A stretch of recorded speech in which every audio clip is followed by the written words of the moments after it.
Hello दोस्तों, welcome to my channel engineering box once again. अभी मैं बात करूंगा एक इम्पोर्टेंट नोटिस के बारे में।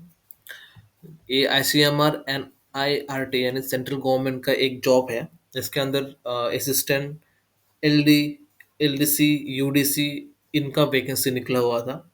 इसका जो ऑफिशियल नोटिफिकेशन है वो निकल गया था 2 फरवरी को, फरवरी मंथ में इसी साल का। बट इसका जो एप्लीकेशन लिंक है वो अभी यानी जुलाई मंथ में इसका स्टार्ट हुआ। तो ये लंबा एक होल्ड के बाद ये स्टार्ट हुआ ऑनलाइन फॉर्म फिलअप। तो मैं डिटेल्स में बात करता हूँ। पहले बात करता हूँ कि इसका जो फॉर्म फिलअप है, स्टार्टिंग डेट कब से स्टार्ट हुआ और कैसे करना है। देखिए, इसका जो online link for filling up the administrative post LDC upper division clerk and assistant, इस वेबसाइट में जाके आप आराम से इसको फॉर्म फिलअप कर सकते हो। और फॉर्म फिलअप का जो डेट है, वेबसाइट लिंक है जो एक्टिव हो चुका है, वो 25 जुलाई 11 बजे से, यानी 25 जुलाई 11 बजे को ये स्टार्ट हो चुका है और 14 अगस्त तक रहेगा। तो ज़्यादा दिन आपके पास है नहीं। आप 20 दिन के आसपास आपके पास दिया गया है, तो ज़रूर से आप अप्लाई कर देना जल्दी से जल्दी, क्योंकि इसका नोटिफिकेशन बहुत पहले निकल चुका था। तो मैं बात करता हूँ कि जो एडमिट कार्ड होगा एग्ज़ाम के लिए, उसका 8 सितंबर आपको डेट में मिल जाएगा। रिलीज़ कर देगा 8 सितंबर में। इसका जो ऑफिशियल जो वेबसाइट है, यहाँ पर लिंक उधर ही आपको ये मिल जाएगा। चलिए बात करते हैं कि जो डिटेल्स नोटिफिकेशन था जो फरवरी मंथ में आया था, उसके बारे में थोड़ा डिटेल्स में बात करते हैं, ठीक है। चलिए बात करते हैं। तो ये है डिटेल नोटिफिकेशंस।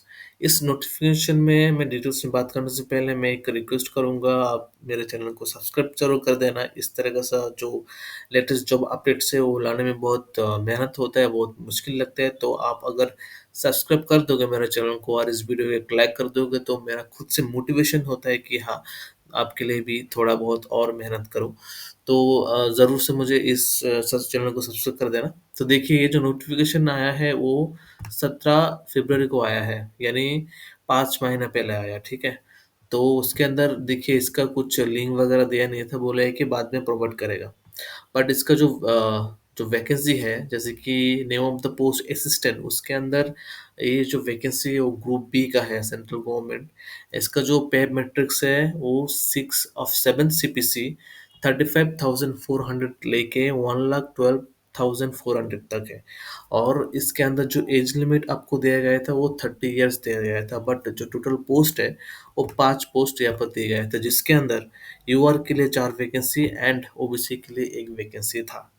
और इसके अंदर जो एजुकेशन एंड अदर क्वालिफिकेशन जो मांगा गया था वो था 3 इयर्स आपका होना चाहिए बी बैचलर डिग्री, ठीक है, फ्रॉम रिकॉग्नाइज्ड यूनिवर्सिटी और इंस्टीट्यूट। एंड आपके पास नॉलेज होना चाहिए कंप्यूटर का, यानी एमएस ऑफिस और पावर पॉइंट का आपके पास नॉलेज होना चाहिए।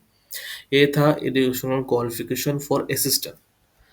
और अगर मैं बात करूँ name of the post upper division UDC, upper division clerk UDC, उसके ये है ग्रुप सी वाला पोस्ट है। इसके अंदर आपका जो पे मैट्रिक्स होगा वो 7 CPC के अंडर 25,500 से लेकर 81,100 रुपीज़ था। और इसका जो एज लिमिट था वो था 27 ईयर्स, ठीक है।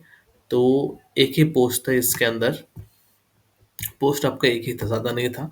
और इसके अंदर जो क्वालिफिकेशन मांगा था वो डिग्री इन रिकॉग्नाइज्ड यूनिवर्सिटी मांगा गया था। और जो टाइपिंग स्पीड था 35 वर्ड पर लिमिट इन इंग्लिश और 30 वर्ड पर मिनट इन हिंदी में आपको मांगा गया था, ठीक है। और अगर मैं बात करूँ कि लोअर डिवीजन एलडीसी के, एलडीसी में अच्छा खासा पोस्ट निकला था, सबसे ज़्यादा पोस्ट एलडीसी में ही था। उसके अंदर आपका ग्रुप सी वाला, ये भी ग्रुप सी वाला है, बट इसका जो पे लेवल है वो 19,900 से लेके 63,200 जैसा है। आपका जो एज लिमिट था वो 20 ईयर्स था। और टोटल जो वैकेंसी था वो 10 था, यानी ज़्यादा ही था। टोटल 10 वैकेंसी था, ज़्यादा ही पोस्ट था यहाँ पर। और इसका यूआर में 6 था, ओबीसी में 2 था, एससी में 1 था, ईडब्ल्यूएस में 1 वैकेंसी था। उसके अंदर जो मिनिमम क्वालिफिकेशन मांगा गया था वो 12 का पास मांगा गया था बस। और टाइपिंग स्पीड जो है वो 35 वर्ड पर लिमिट इन इंग्लिश, 30 वर्ड पर लिमिट हिंदी, यानी जो अपर डिवीजन क्लर्क में जितना स्पीड जो वर्ड लिमिट स्पीड मांगा गया था वो सेम चीज़ यहाँ पर ही है, बट उसका जो स्पेयर लिमिट थोड़ा डिफरेंट है और क्वालिफिकेशन भी डिफरेंट है। ठीक है। और बाकी जो मैं अगर इसका ऑनलाइन फॉर्म फिलअप का बात करूँ कितना पैसा लगेगा, जो यू आर ओबीसी डब्ल्यू से उसके लिए बहुत ज़्यादा है, टू थाउजेंड, जो मतलब बहुत ही ज़्यादा है। पता नहीं इतना फीस क्यों दिया। और एससी और वुमेन उन दोनों के लिए आपको 1600 रुपये आपको देना पड़ेगा। बहुत ज़्यादा है, बहुत ही ज़्यादा है। और जो आईसीएमआर एम्प्लॉय है उन लोगों के लिए कोई फीस देना नहीं पड़ेगा। और ये आपका जो डॉक्यूमेंट्स है जो आपको फॉर्म फिलअप के दौरान चाहिए, ये है आपका डॉक्यूमेंट्स। बाकी ये है आपका जो सिलेबस या प्रोसेस जो भी है उसके लिए ये आपका रहेगा। ये सब मैं बाद में डिस्कस करूँगा। आप कमेंट सेक्शन में कमेंट करिए तो ये भी मैं डिस्कस कर दूंगा, ठीक है। तो अब अभी इतना ही, बाद में इस बारे में डिस्कस करूंगा। अगर कमेंट कीजिए अगर कोई डाउट हो या कुछ हो।